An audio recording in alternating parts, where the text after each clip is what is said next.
Nag-start po akong mag-church sa frontline June 2006. Magkaanak ko po sa panganay ko na si Thor.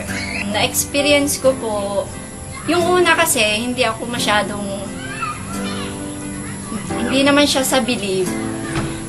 Parang hindi pa ako masyadong nahihikayat. So, parang, ang way namin dati ng pagsimba, sisimba, hindi. Sisimba, hindi.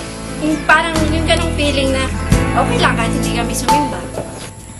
Hanggang sa, na-realize ko na, yung pagsimba kasi, dati, ang paniniwala ko, dahil para lang maka-please ka ng ibang tao, pero mali pala yun, kasi,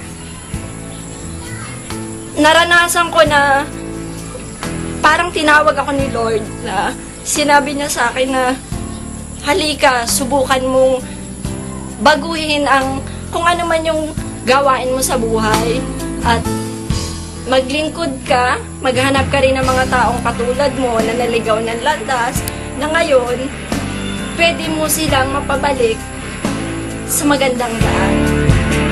Ngayon, na-realize ko po na masarap palang maglingkod sa Panginoon. At ngayon po, parte na po ako ng iConnect team. Pledger na rin ako.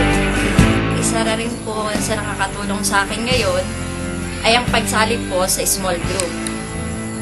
At ngayon po, nasasabi ko na sa sarili ko na alam ko tama ang dinadaanan ko. Ako po si Eleni Bravo at ito ang istorya ng buhay ko. Proud to be ka-MWC.